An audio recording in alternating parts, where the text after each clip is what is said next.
This is the Bowne Report for June 10th, 2025. Coming up, CBDCs are popping up across the globe. The Palantir Master List. Are you on it? Plus, Rhode Island bans their best defense against complete chaos. But first, and speaking of chaos, it's pretty bad. That's a different question, but I just wanted to state for the record that what did happen in 1992 was so different from what we're seeing now. I mean, that was a real riot that went all across the city of Los Angeles after a verdict in the Rodney King case. This is a situation where the LA County Police, Dana, it's not good, but they're saying that they have it under control, and the president is sending national troops, federal troops, in a way that it's not under control. You and I both can see that it's not under control. And a riot is a riot. They're throwing all types of objects at law enforcement, and the president is absolutely right. The Battle of Los Angeles.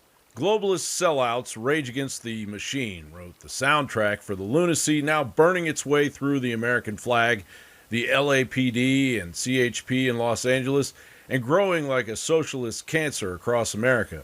A black flag and a red star, a rising sun looming over Los Angeles, cause for Raza living in lalas like Gaza, onto the dawn of Intifada, from war within a breath.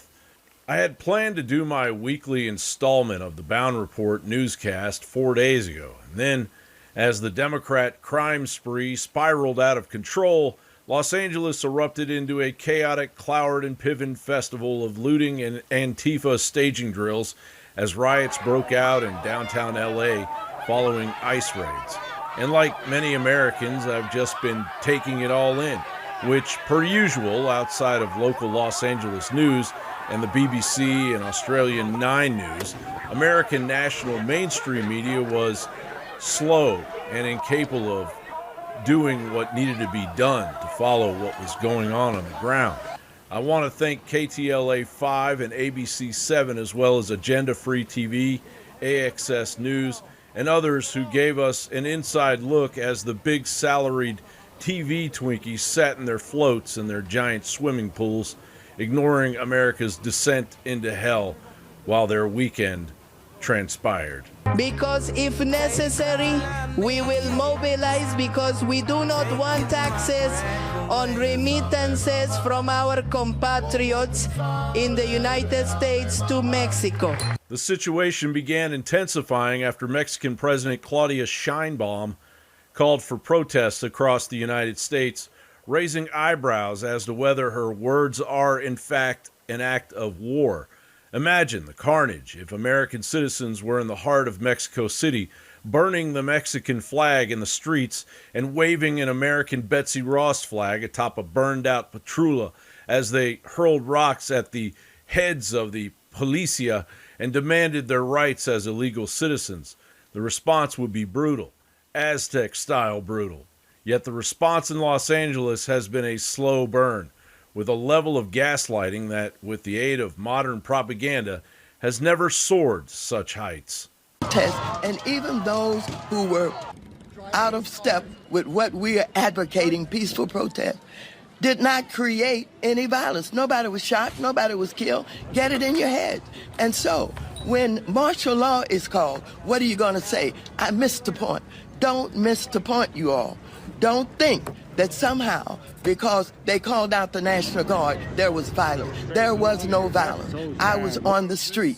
I know. And I went from downtown detention back out into the community, talking to people what happened in Paramount, what happened in Compton, what happened in Inglewood. So, first of all, get it straight. And don't just rely on what you're being told or the few incidents that you saw. We are having an administration that's targeting peaceful protests, people that are there to protest. We do not have to have the National Guard here. We certainly do not have to have the Marines here. This is a manufactured crisis. There is some unrest generally dealt with by local law enforcement, and if there needs to be state support through state police. The reality is we see peaceful protests launching in Los Angeles. And again, any violence against police officers should not be acceptable. Local authorities can handle it. But remember, a lot of these peaceful protests are being Demonstrations had been going on right outside the Federal Detention Center. Most of those demonstrators were very peaceful. They were chanting, they were shouting. People were driving by, honking their horns. And again, they were expressing their anger about the detention of so many immigrants at the Federal Center. Most of the evening, the federal agents stayed inside the building, but at a certain point, some of the demonstrators got very close to the property. In fact, some of them went onto the property, started tagging the building, started banging on fences, and shortly after all that happened, the agents started firing off tear gas. The unrest centered in downtown Los Angeles was a full-on assault from the fully funded Democrat-left Soros stooge patrol that saw protesters eventually facing off with police on the 101 freeway, temporarily shutting down traffic before it was reopened. Amid the turmoil, multiple Waymo self-driving cars were vandalized and set ablaze, each one of them costing upwards of $300,000. Many are waiting for the footage from those cars. Well, I just have to say that if you dial back time and go to Friday, if immigration raids had not happened here, we would not have the disorder that went on last night. I will tell you that it is peaceful now, but we do not know where and when the next raids will be. That is the concern, because people in the city have a rapid response network. If they see ICE, they go out and they protest. And so it's just a recipe for pandemonium that is completely unnecessary. Nothing was happening here. Los Angeles was peaceful before Friday.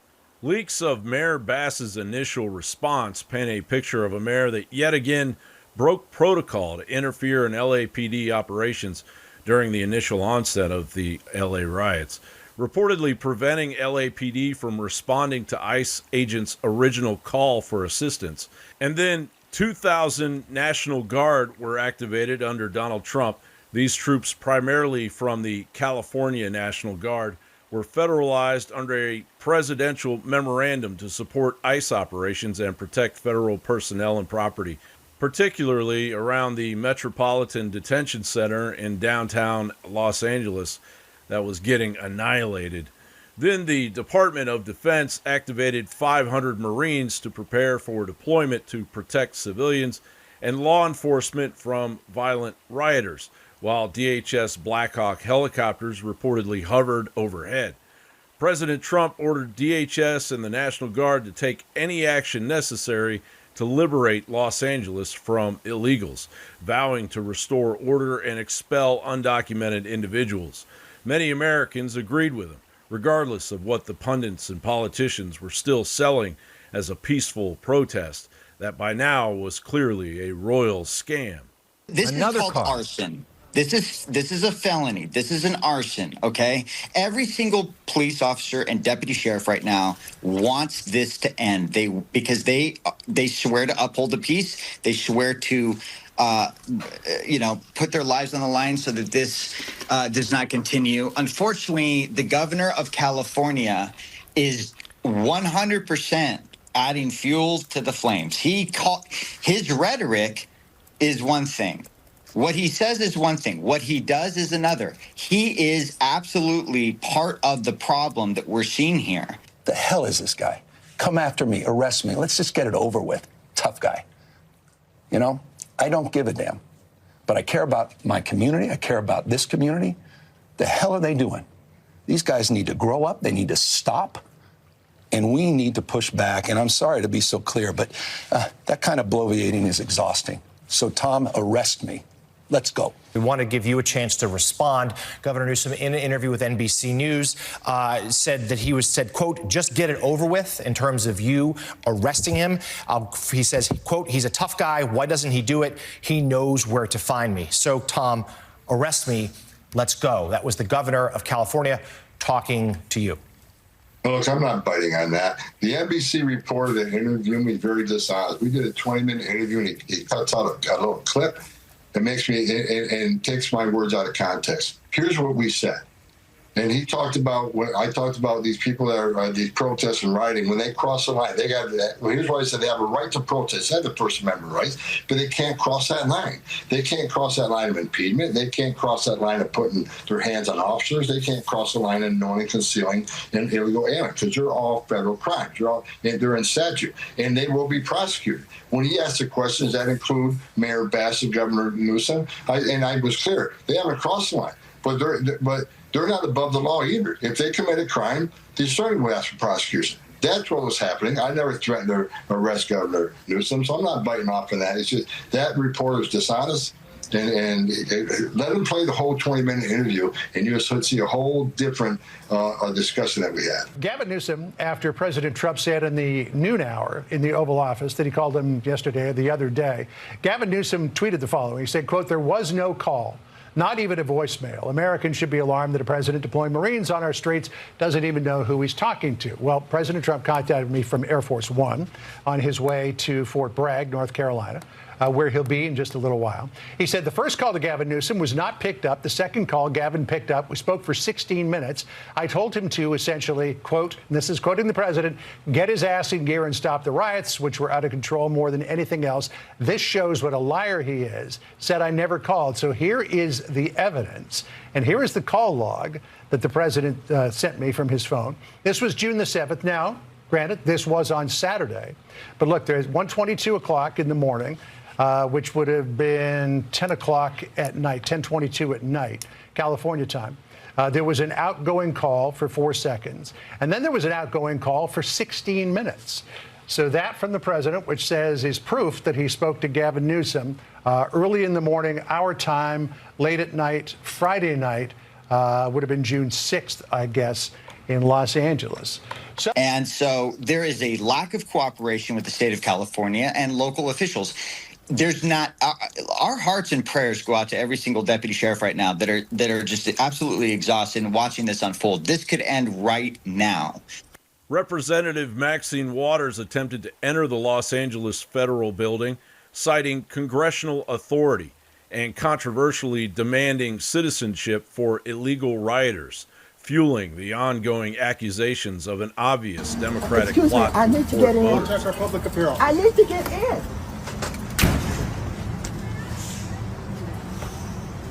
Back in D.C., the situation escalated politically as Senator Eric Schmidt responded to the Mexican president's call with a bold legislative proposal stating, "I'm introducing legislation to quadruple the proposed remittance tax from 3.5% to 15%. America is not the world's piggy bank, and we don't take kindly to threats. This 15% tax on remittances to Mexico, intended to deter illegal immigration, could completely devastate and collapse Mexico's economy, which relies heavily on the $64.7 billion sent by migrants in 2024. The riots gradually took an infuriating and treasonous turn, with rioters waving Mexican flags while burning the American flag, while a man screamed Allah Akbar at National Guard troops, as if America had been conquered by Biden's 20 million plus swarm of illegals. Any semblance of reasoning with the American people had been completely insulted and destroyed. As legal battles ramp up over the legality of Trump's long reach into California's largest non-compliant sanctuary city, rioters awoke to the reality of attacking federal officers. Former Vice President Kamala Harris expressed being appalled by ICE operations, claiming demonstrations were overwhelmingly peaceful, a narrative contradicted by reports of Antifa using hammers to break sidewalks for projectiles against police. While the Los Angeles Police Department originally insisted the protests were peaceful and without incident, and then LAPD Chief Jim McDonnell admitted, and more violent. Tonight we had individuals out there shooting commercial-grade fireworks at our officers. That can kill you. and we have adapted our tactics to be able to have a chance to be able to take these people into custody and to be able to hold them accountable. We are overwhelmed as far as the number of people out there engaged in this type of activity and the type of things that they're doing. They'll take backpacks, and the backpack will have a cinder block in it. They have a hammer, and they'll break up the cinder block and use that, pass it around to throw at officers, to throw at cars, and throw at other people. We've seen people with hammers, and you broadcasted, breaking the bollards behind the federal building and taking the rocks, if you will, or pieces of concrete and throwing them at officers. We've had liquid of who knows what description thrown at officers. There's no limit to what they're doing to our officers. And again, as I mentioned in my statement, I can't thank our folks enough and our partner agency police officials for going out there and taking care of the community. The stark divide in rhetoric and the deployment of the National Guard, the Department of Homeland Security, the SEALs, and Marines underscored a deepening national crisis, with the city teetering on the edge of an illegal alien communist insurrection. This isn't just some Generation Z Che Guevara fever dream. This is being managed by foreign interests in Europe and China, with their sights fully eyeballing the downfall of the United States. And so it is with utmost urgency that the Trump administration must stop ignoring the root of this nationwide insurrection and national emergency. Arresting the spawn of Marxist mental illness will only be a temporary solution. Start tearing at this from the deepest root before it spirals into the deaths of hundreds, if not thousands, of innocent Americans and billions in property damage over the summer. It has become abundantly clear that nothing will be done to the Soros family. America has cried out for their banishment for years, and the federal government replies by awarding Soros the Presidential Medal of Freedom. George, Andrea, Alex, and Jonathan are dug in deep, as is Barack Obama. A President Eisenhower or Teddy Roosevelt would have already stuck all of these people under the jail, but something stinks like blackmail or worse, and the longer they are left to their own devices, the less I am inclined to trust anybody in Washington, D.C. So if we are on the same page, I implore the current administration to go after, at the very least, those that lead to the main route. CHIRLA, or Coalition for Humane Immigrant Rights of Los Angeles, is a key organizer. They received $34 million of its $45 million 2023 revenue from government grants, mostly from California, with $450,000 from federal grants for citizenship education. Its funding also includes private sources like the 1630 Fund, Tides Foundation, and Mackenzie Scott's Yield Giving. PSL, linked to the Answer Coalition, is allegedly funded by billionaire Neville Singham, who has funneled over $20 million into far-left groups, including those tied to Columbia University protests. Singham's ties to Chinese Communist Party propaganda smells like rotten fish by the lakeside. Currently based in Shanghai, Singham shares an office with the Maku Group, a Chinese media company, and has been linked to a network of nonprofits and shell companies allegedly used to channel funds estimated at $275 million to pro-China causes. He has also supported anti-NATO efforts in groups like the People's Forum, which organize pro-Palestine protests. Also, the Million Voters Project, amplifying the protests, is privately funded by grants. Start there. Something will shake loose. If you actually look at the social organization that's putting out these flyers, it's the Party for Socialism and Liberation, which is, and I kid you not, the actual Communist Party. So we are forming a select team of the toughest dudes in the area. The unit will be activated only when the situation demands it. The Communist Party USA, funded by the Democratic Party and the actual CCP out of Communist China, is literally saying the beginning of the overthrow of the United States officially begins this Saturday, June 14th.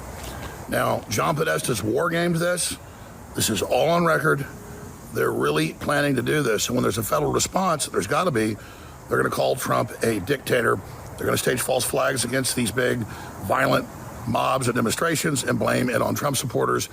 This is the big one I've been warning you about for years and intensely the last 6 months. I even predicted in January that it would all start in June, timing it out, but now they've officially said it.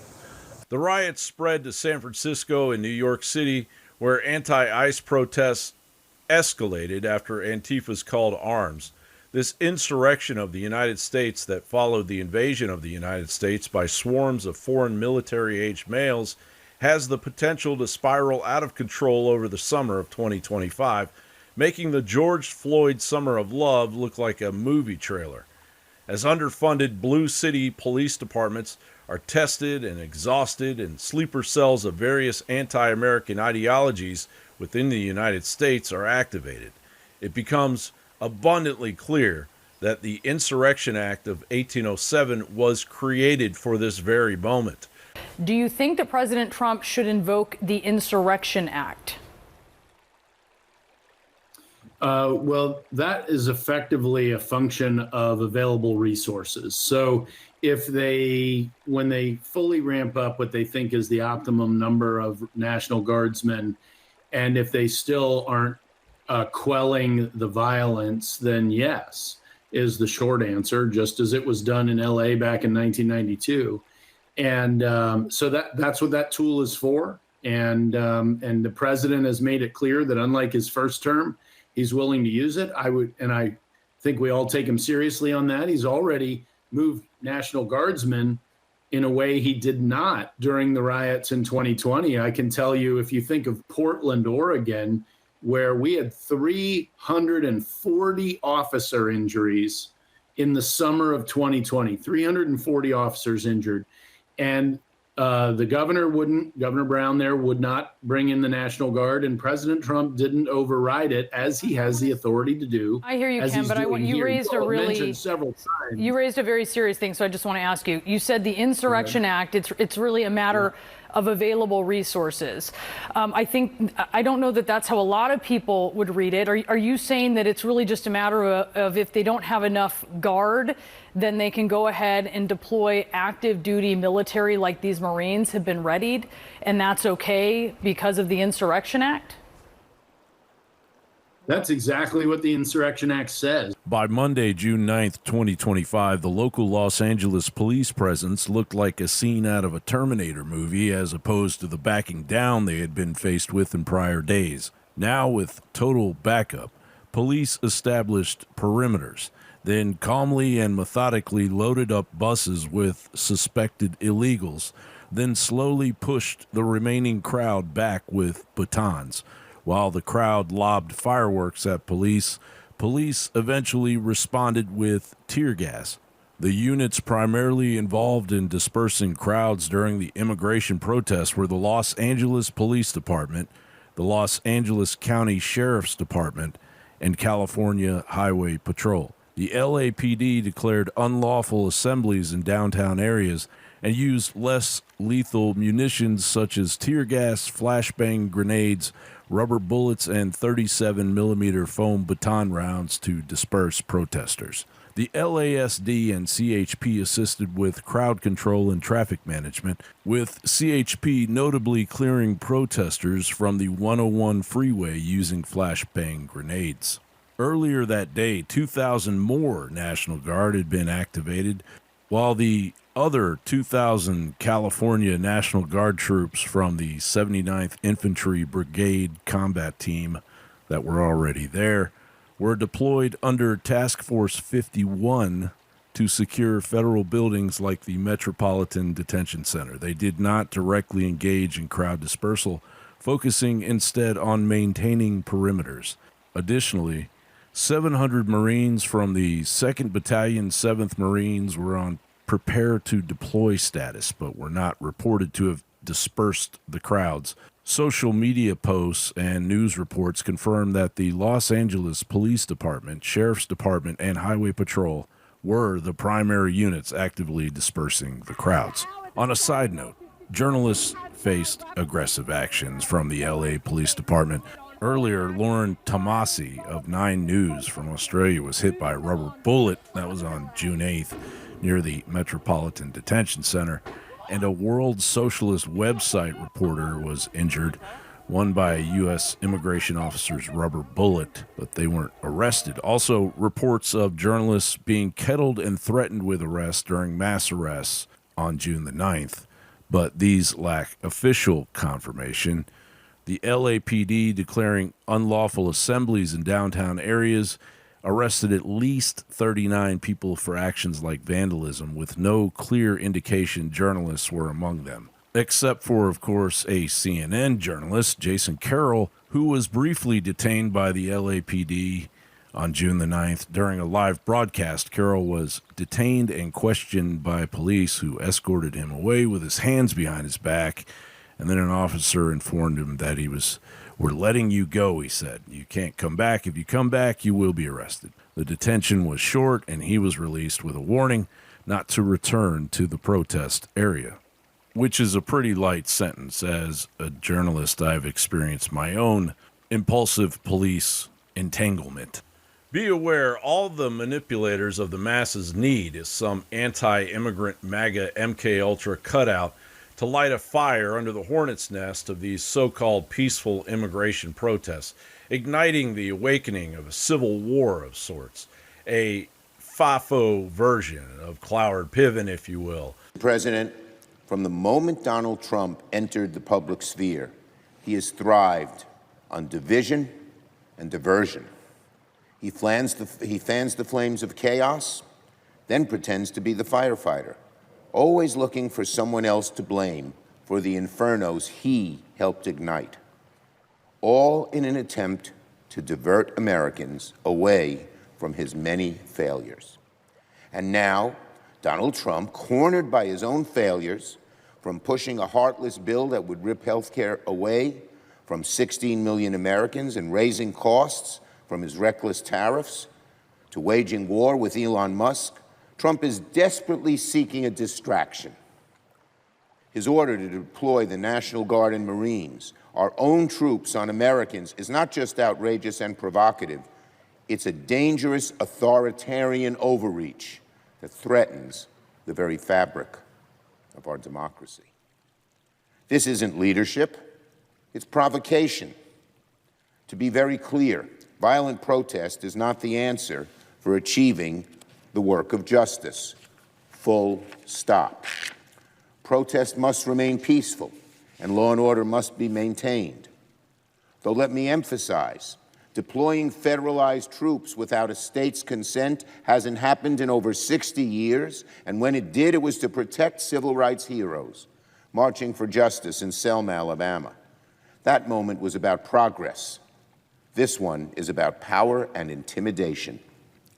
We must all stand up and say loud and clear, America will not be bullied into submission by a president who confuses strength with force and democracy with domination. Americans don't deserve more fear, more division, more chaos. The president is using the military not to protect the people, but to silence them. He is playing politics with the lives of our troops and the safety of our citizens. It's shameful, it's unlawful, it's deeply un-American. Once again, President Trump is choosing chaos over competence and division over democracy. The rioters are being supplied with thousands of dollars worth of bionic face shields and other supplies. This is an army. Fortunately, so far the National Guard has already established a perimeter. Where we're seeing all this take place, there's no local police to be seen. Yeah. And we have people handing out masks and gas masks, and we just saw people graffitiing the sidewalk right in front of this truck, and we've seen people doing burnouts in the street. There's no local law enforcement around. None of this summer of 2025 quagmire is by accident, and it is a massive trap. Do not engage. Let the military respond. Please do not engage as much as you want to. Do not engage.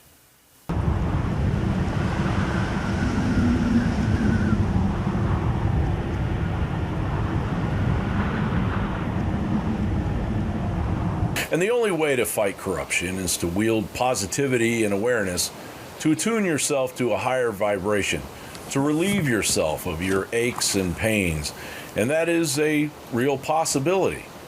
The Wellness Pro Plus from Electromedical Technologies is a game changer for those battling chronic pain. After 2 decades of sitting and editing day in and day out, my lower back has suffered immensely. This FDA-cleared, certified device harnesses biofrequency technology using energy, frequency, and vibration to stimulate the body's natural healing processes, offering a drug-free path to pain relief. Unlike pills that mask symptoms and chain you to a 6-hour wait, the Wellness Pro Plus allows on-demand sessions with testimonials praising its ability to restore mobility and slash reliance on habit-forming drugs. This isn't just a device, it's a rebellion against the system that profits from your suffering. The new Wellness Pro Plus unit, set to drop in the coming months, promises to crank the stakes even higher with whispers of enhanced vibrational therapy features that could make it a cornerstone of holistic healing.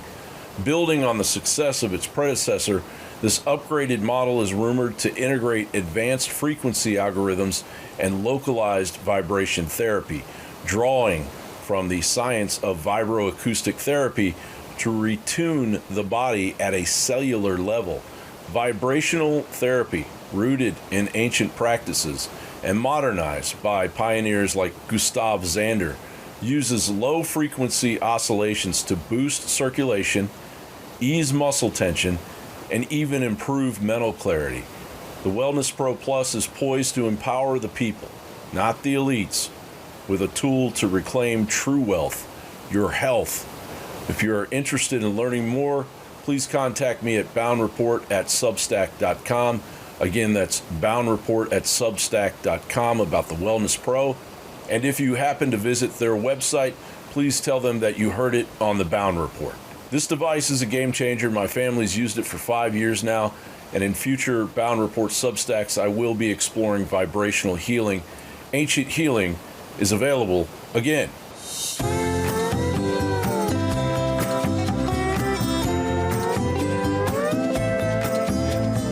CBDCs are sliding in, and as America is yet again distracted, central bank digital currency quietly advances in trials globally, including in the United States, with potential implications for financial privacy and control. And perhaps the most prominent advocate of that dreaded COVID passport was out there advocating that we all have to have digital IDs because the future will be digital. You shouldn't have privacy. Apparently. Yeah, that's what she believes. She claims that the IDs can be a real booster to emerging economies. The trick is to build public digital infrastructure, she said, that is interoperable, open to all, and trusted. Joining me now to explain just how dangerous this is, Nigel Farage, former Brexit Party leader. Nigel, this is about global government control and a way to, what, redistribute the wealth away from the so-called wealthy nations to everybody else? Well, it's about control, isn't it? I mean, this is the most glaring example we've ever seen from a prominent world leader.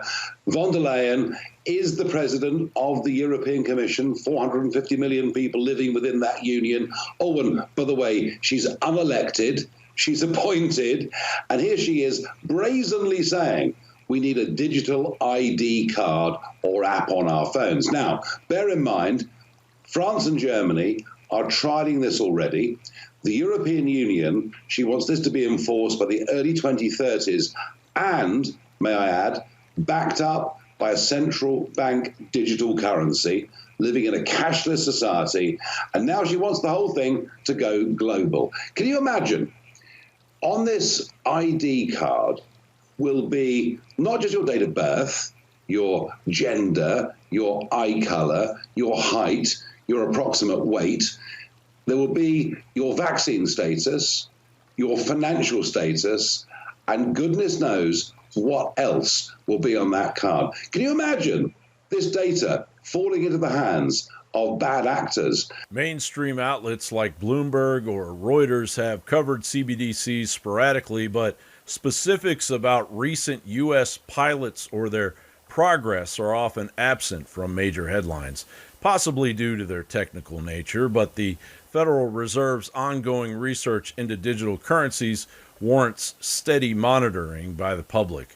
With 44 countries actively testing CBDCs, up from 36 in 2023, according to the Atlantic Council, as 134 countries and currency unions representing 98% of global GDP are exploring CBDCs.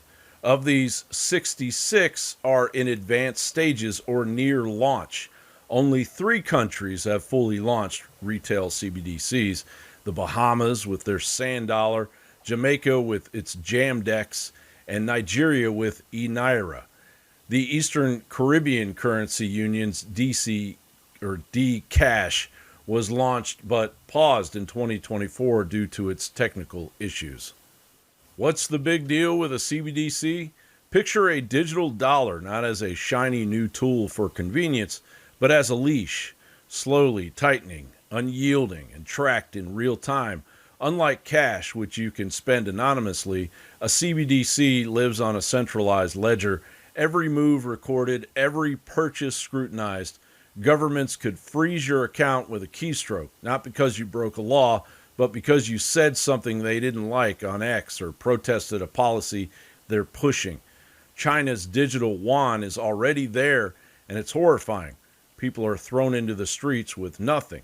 Imagine a social credit system where your digital wallet gets locked for wrongthink, or your funds are funneled only to corporations, aligned with the state's agenda. Sounds great, huh?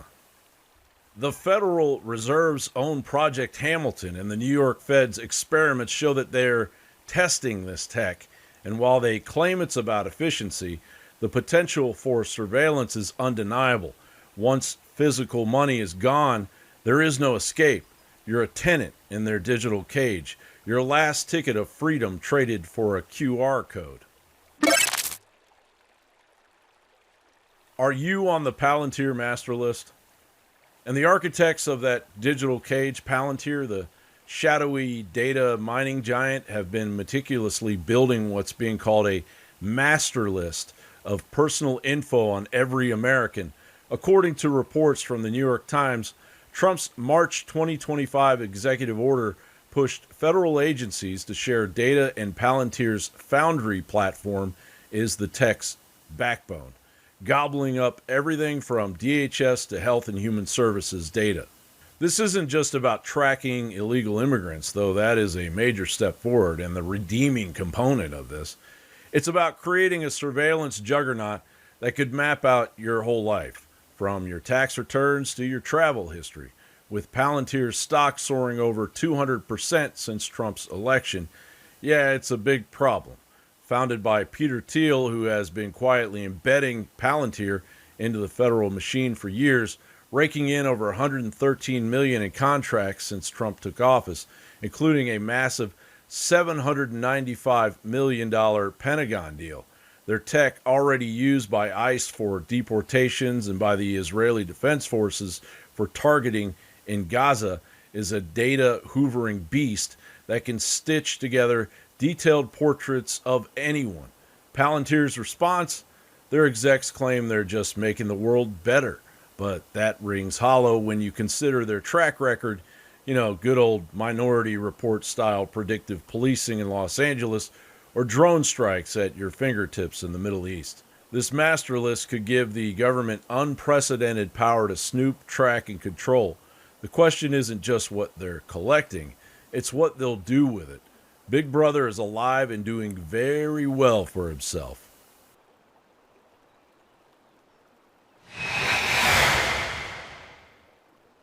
Rhode Island bans assault weapons. And while America was distracted, it's good that Dan the Kraken Badandi was all over Rhode Island's House of Representatives as they passed H. 5436, the Assault Weapons Ban Act of 2025, on June 5th, 2025, with a 43-28 vote after nearly 5 hours of heated debate. And this is new law. We may have other laws on the books, but we're specifically talking about assault weapons as this bill defines them. And what this law does is it clarifies the process, because the only person who can request the certificate is the person to which the firearm was left to, not the executor. The language is clear in the bill.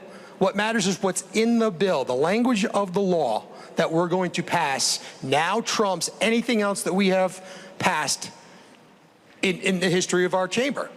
This legislation, sponsored by Representative Jason Knight and Senator Louis P. DePalma, aimed to ban the sale, manufacture, and transfer of certain semi-automatic firearms labeled assault weapons for their military-style features starting July 1st, 2026. Current owners can keep their weapons if registered, but future violators face up to 10 years in prison and $10,000 in fines.